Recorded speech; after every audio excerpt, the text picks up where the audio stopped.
Euklid var en græsk matematiker, der beskæftigede sig med geometri, og hans hovedværk er det, der kaldes Elementerne. Det er en lærebog, der består af 13 bind, og i Elementerne blev man for første gang præsenteret for de 3 begreber: definitioner, aksiomer og postulater inden for matematikken. Og definitioner er, som ordet så flot viser, en definition inden for matematikken. For eksempel bliver der i bogen skrevet, at en linje er en længde uden bredde. Det vil sige, at man skal opfatte en linje kun som længden af den, men ikke bredden. Et aksiom kan oversættes til almindelige begreber. Et eksempel på det kan være, at 2 rette linjer ikke kan indslutte en flade, som det ses der. Så til sidst postulater, og det kan oversættes til en forudsætning, og det kan være, at alle rette vinkler er lige store. Det bliver nødt til at være. Ud fra det her fremsatte eller beviste Euklid 48 læresætninger, som der har været meget banebrydende inden for geometri.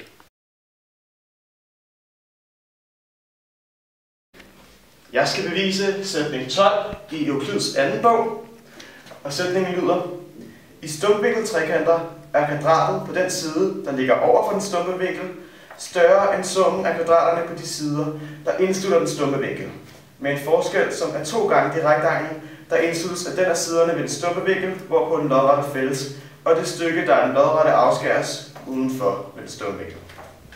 Det vil altså sige, at det vi skal bevise, det er, at kvadratet, der ligger over for den stumpe vinkel, altså kvadrat BC, er større end summen af de 2 kvadrater, der indslutter den stumme vinkel, altså kvadrat AB og kvadrat AC, med en forskel, der svarer til 2 gange det rektangel, der laves af den af siderne, hvorpå den lodrette fælles, altså AC, og det stykke, der er den lodrette, afskæres uden for trekanten, altså AD.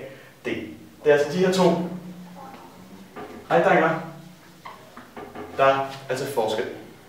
Vi starter først med at opskrive en lighed for arealet af vores store kvadrat CD, som er lig med vores lille kvadrat AD, som jeg har hernede, plus vores større kvadrat AC, som jeg har her, plus vores 2 rektangler AC, AD, altså de her 2.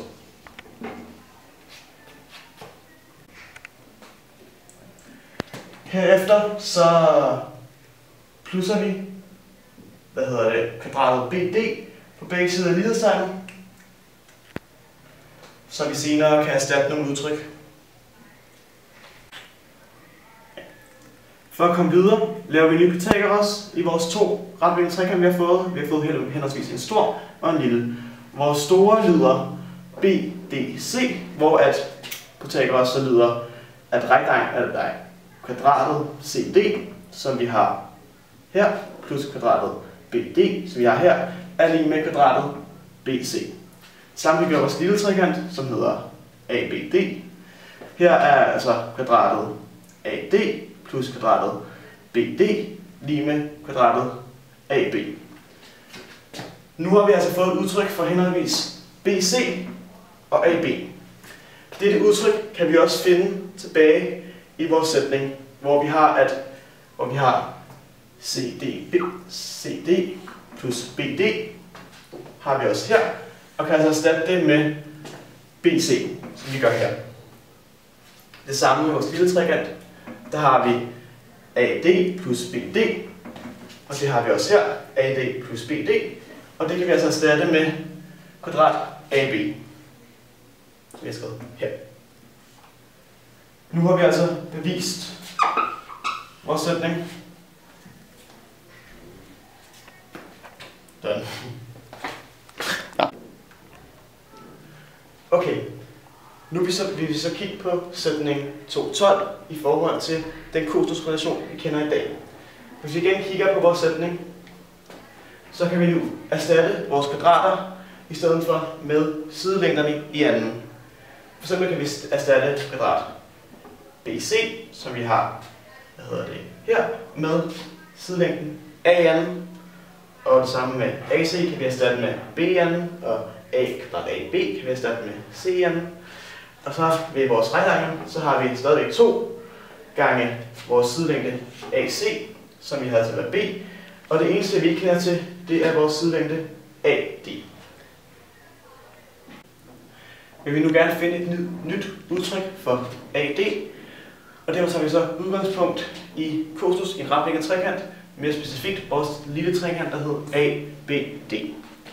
Her kan vi altså opstille, at cosinus til vinkel A firkant, som er her, er den husliggende katete, som er AD, divideret med hypotenusen, som er AB. Vi vil så gerne isolere AD, og vi får altså, at AD er lig med AB gange cosinus til vinkel A firkant.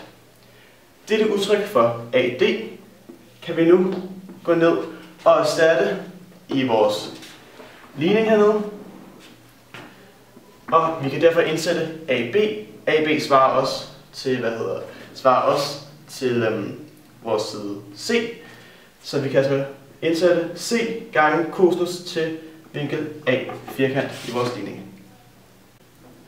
Vi vil nu gerne finde et nyt udtryk for AD, og derfor tager vi så udgangspunkt i cosinus i en retvinklet trekant, mere specifikt vores lille trekant, der hedder ABD.